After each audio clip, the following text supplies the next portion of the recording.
Russia is losing a lot of their vehicles and they cannot repair or reproduce those vehicles in the required numbers, in the required amounts, because they lack parts due to sanctions. They lack funds to do that, again due to sanctions, and of course they are losing a lot of experienced soldiers.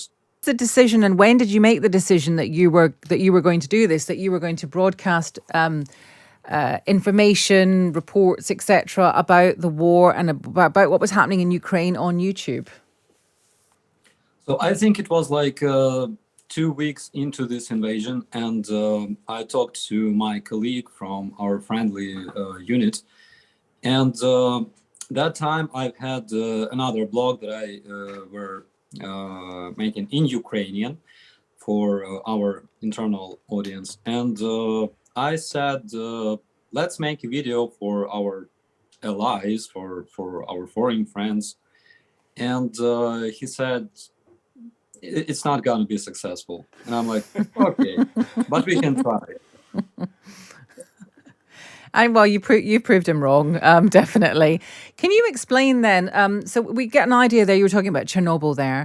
The kind of content that you post, what is the most popular, and where is its place in the kind of the online propaganda war? So I think the most popular videos are those that interviews with local people, those who live in area around Irpin, around Hostomel, Bucha, because that's the area where the area that I'm visiting a lot, and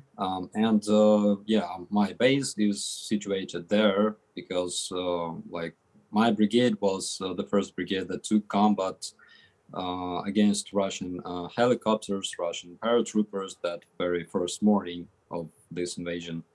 And I think basically, some kind of stories told by local people, their own stories.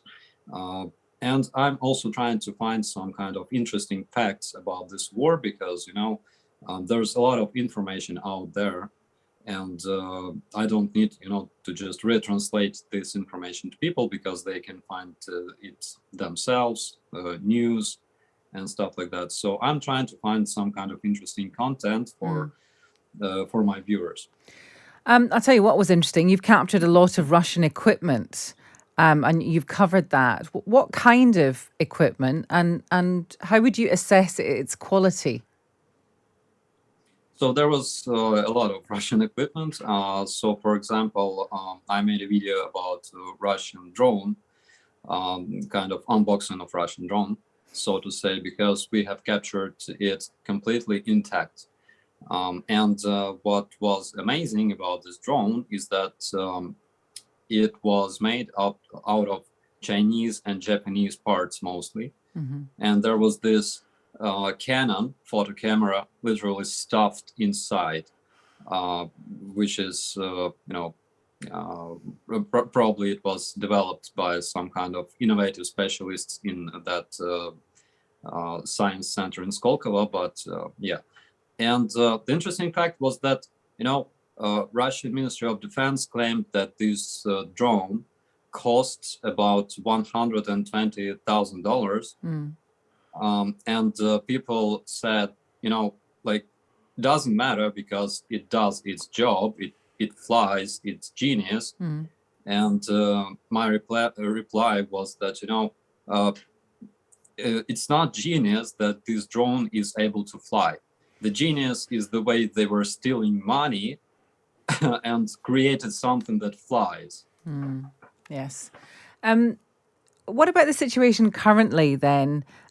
We hear, well, on the front page of our paper today, The Times, a third of Russian invaders have been destroyed. We hear that we heard so much about this this exercise, what was going to happen in the east of Ukraine, that's where all the equipment was going, and this was going to be, Russia's time. And they seem to be yet again struggling there. you're in the armed forces. Can you understand why things are going wrong for the Russians and right in some respects for Ukraine? Yeah. So as I told my acquainted journalist previously, so the biggest success, the biggest secret of Ukrainian success is that we have spent 8 years since 2014 learning how to fight specifically Russian troops.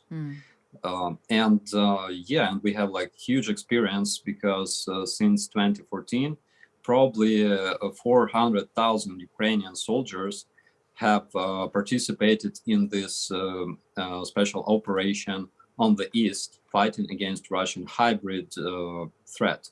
So that's basically the secret of Ukrainian success in this war. Also, Russia is losing a lot of their vehicles, and they cannot repair or reproduce those vehicles in the required numbers, in the required amounts, because they lack parts due to sanctions. They lack funds to do that, again due to sanctions, and of course they are losing a lot of experienced soldiers. Like 80% of their elite troops were eliminated during those first weeks of this invasion. And as for Ukraine, we receive huge support from all around the world, our partner countries, our partner NATO countries.